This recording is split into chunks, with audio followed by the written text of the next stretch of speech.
हाय, ये क्या देख रहा हूँ? आज फिर एक लाश। हे भगवान, क्या होगा इस नगर का? हे प्रभु, ये क्या हो गया? दक्षिण दिशा में जाने से सबको मना किया था। वो खून की प्यासी है। बाबा, ऐसे कब तक लाशें आती रहेंगी? ये ऊपर बैठा प्रभु ही जाने।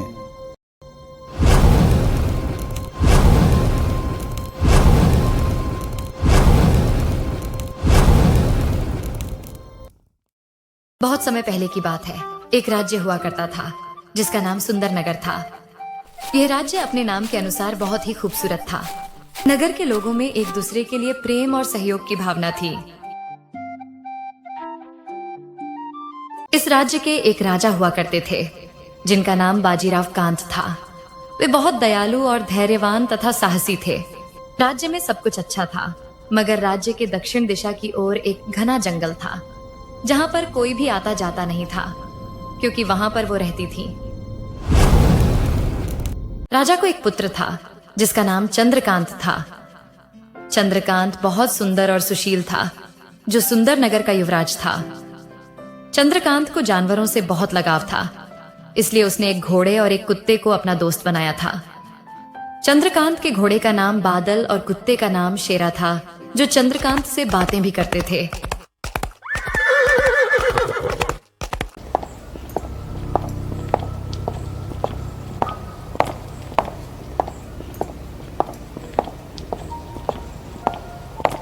प्रणाम महाराज।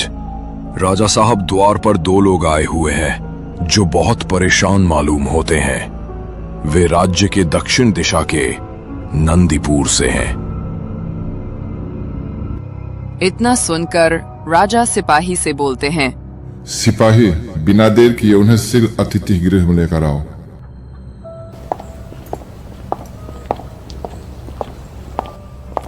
प्रणाम गुरुदेव। गुरुदेव, आज अपने दास के दरबार में कैसे आना हुआ? हे राजन, नंदीपुर गांव में डर का दहशत फैला हुआ है। रोज दक्षिण के वन से कोई न कोई लाश आती है, इसलिए प्रजा के हित में कुछ सोचिए। उस दक्षिण के वन ने सबका जीना हराम कर दिया है। गुरुदेव, मैं खुद इस विषय को लेकर चिंतित हूँ। आप ही बताइए, उस दक्षिण के वन के लिए क्या किया जाए? राजन, अभी उस वन का घेराव करवा दीजिए। चारों तरफ से बंद करवा दीजिए, नहीं तो उस वन में रहने वाले नरबच्छी पूरे राज्य को खोखला कर देंगे। गुरुदेव, हम दक्षिण दिशा में जाने के लिए सभी को मना कर देते हैं।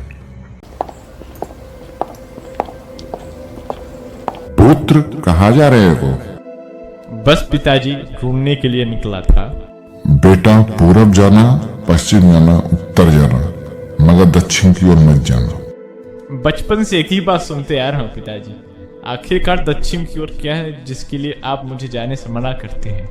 बेटा, समय आने पर सब पता चल जाएगा। उसके बाद युवराज चंद्रकांत वहां से चला जाता है। फिर राजा साहब एक बैठक बुलाते हैं समस्या के समाधान के लिए, जिसमें नगर के सभी गांव के मुखिया और राजा होते हैं। आज मैंने आप सभी को दक्षिण के वन की समस्या को हल करने के लिए बुलाया है। इस समस्या से छुटकारा पाने के लिए हमें क्या करना होगा, आप सभी बताइए। महाराज, नंदीपुर गांव में एक बुढ़िया है, शायद वही इसका मार्ग बता सकती है। ठीक है, फिर हम उस बुढ़िया माता के पास चलेंगे। इधर नंदीपुर गांव में लोगों की बैठक होती है। सभी आपस में विचार कर रहे होते हैं। आप सभी को यहाँ आज एक विशेष सूचना देने के लिए बुलाया गया है। विशेष सूचना? वो क्या है? हमारे राजा बाजीराव कांत जी का सख्त आदेश है कि अभी दक्षिण के जंगल में कोई नहीं जाएगा जब तक कि रहस्य का पता नहीं चल जाता। मगर कब तक नगर वाले डर डर के जीते रहेंगे और हमें कब इस डर से छुटकारा मिलेगा? सही समय आने पर सब ठीक हो जाएगा।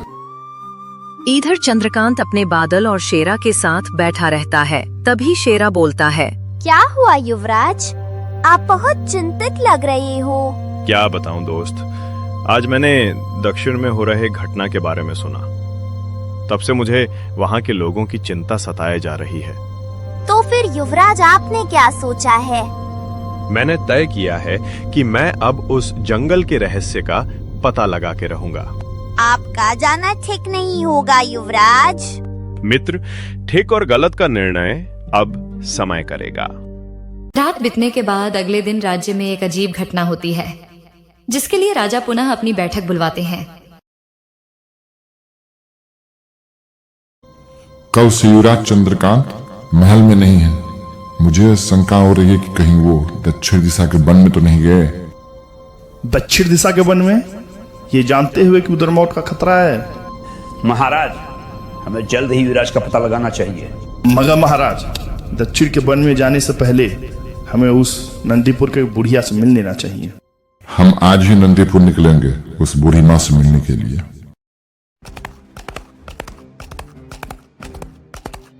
इधर युवराज चंद्रकांत जंगल में जाते जाते आराम करने के लिए एक पेड़ के नीचे बैठ जाते हैं। युवराज, मेरी बात मानो तो चलो अब यहाँ से वापस लौट जाते हैं, क्योंकि मुझे कुछ अच्छा नहीं लग रहा। मित्र, शेरू मैं जब तक रहस्य का पता नहीं लगा लेता तब तक मैं वापस नहीं लौट सकता। शेरू, तुम मेरा एक काम करोगे? बोलिए युवराज, मैं तो आपका हर काम करने के लिए तैयार हूँ। मित्र, अब तुम यहाँ से लौट जाओ। अब मैं आगे का सफर अकेला करना चाहता हूँ। मित्र, यदि मेरे आने में समय लगता है तो तुम मेरा संदेश उस तक पहुँचा देना। मगर युवराज, मैं आपको छोड़कर नहीं जा सकता।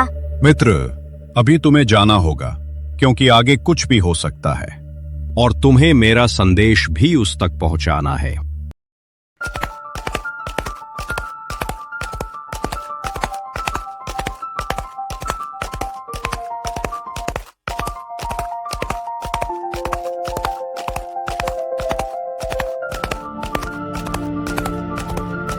चंद्रकांत अब बादल के साथ जैसे ही आराम करने के लिए सोचता है, तभी उन्हें अचानक से एक हंसने की आवाज सुनाई पड़ती है।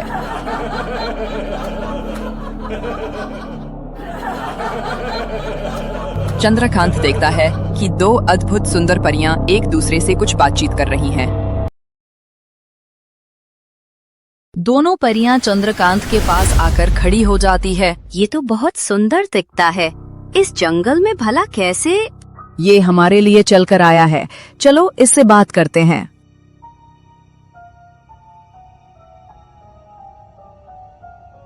तुम कौन हो और यहाँ क्या करने आए हो? मैं इस राज्य का युवराज हूँ और इस वन में हो रहे घटना का पता लगाने के लिए आया हूँ। क्या तुम्हें पता नहीं, यहाँ जो आता है वो मारा जाता है? तुम्हें मौत से डर नहीं लगता? मौत से काय डरते हैं? इस जंगल में जो एक बार आ जाता है वो वापस नहीं जाता। हम तुम्हें मारेंगे नहीं, छोड़ देंगे, मगर तुम्हें हमसे शादी करके हमारे साथ ही रहना होगा। ऐसा कभी नहीं हो सकता। तुम लोगों को इस जंगल को छोड़ के जाना होगा। हम डायन हैं, तुम हमारे असली चेहरे से भी वाकिफ नहीं हो। तुम ऐसे नहीं मानोगे, अब सावधान हो जाओ।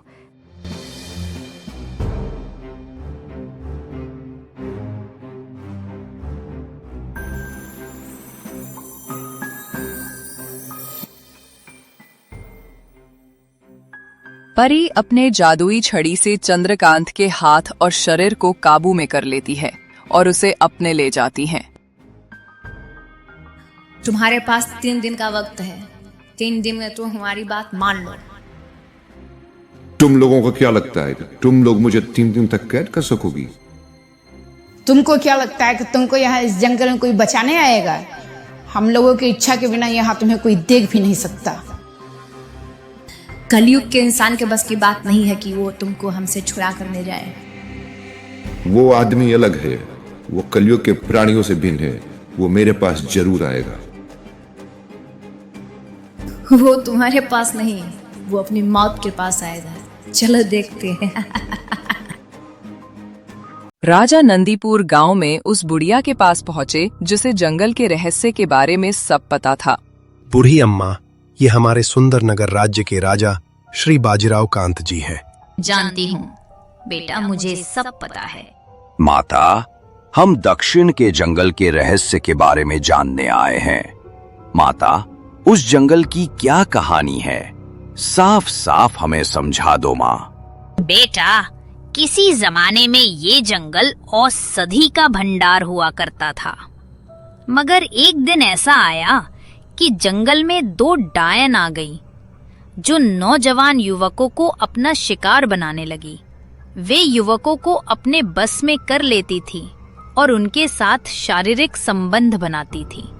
जो युवक उनके यहाँ से आने की कोशिश करता वे उसे मारकर नदी के किनारे फेंक देती। अभी तक ये सिलसिला होता आ रहा है। तो क्या माता उन्हें आज तक कोई भगाने की कोशिश नहीं की? वे दोनों मायावी हैं।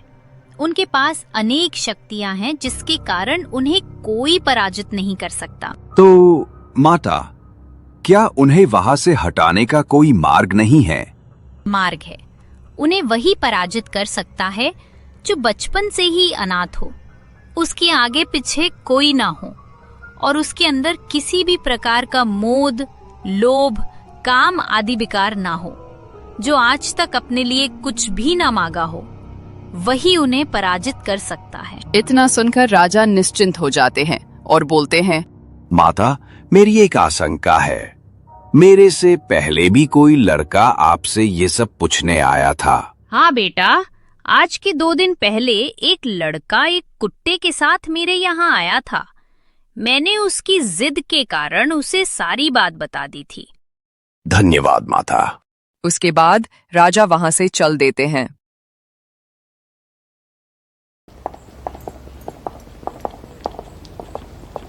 मुझे पता है इस समय आप लोगों के मन में क्या चल रहा है। आप सभी के प्रश्नों के जवाब देने के लिए ही तो मैं यहाँ बैठा। महाराज, जैसा कि बूढ़ी अम्मा ने बताया कि 3 दिन के बाद वो डायन युवकों को मार देती है, फिर आप इतना शांत क्यों? और महाराज, वो कौन है जो बूढ़ी अम्मा के पास आकर रहस्य का पता लगा कर गया? और महाराज, आपको कैसे पता चला कि बूढ़ी अम्मा के पास कोई आया था? मैंने अपने बेटे के बारे में इसलिए नहीं पूछा कि उसे कुछ नहीं होगा और वो सही सलामत घर आ जाएगा।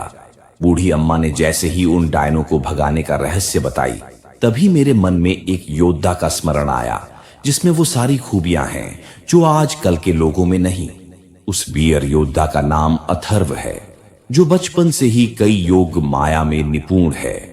आप लोगों ने देखा होगा, मेरे पुत्र के पास जो कुत्ता और घोड़ा रहता है वो भी उसी के है। वो तप में जाने के कारण उन्हें मेरे पुत्र के पास मेरे पुत्र की परछाई बनाकर गया है। अब तक तो उस जंगल में पहुंच गया होगा। आखिरकार अथर्व युवराज चंद्रकांत के पास पहुंच जाता है। तुम कौन हो और यहाँ कैसे आ गए? मैं तो अपने पांव से आ गया, लेकिन तुम लोग कैसे यहाँ से जाओगी? अब बातें बड़ी बड़ी करके तू हमें डराना चाहता है।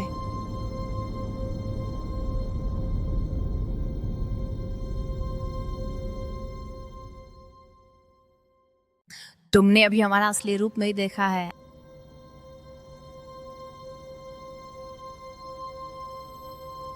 तो अब देरी मत करो, दिखा ही दो।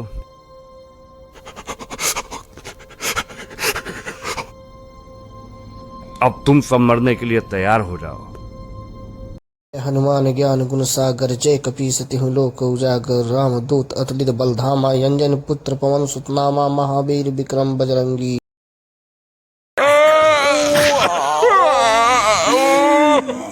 अथर्व युवराज चंद्रकांत को राजभवन में लाकर छोड़ देता है और खुद रक्षक बनकर गांव के दक्षिण के जंगल में रहने लगता है।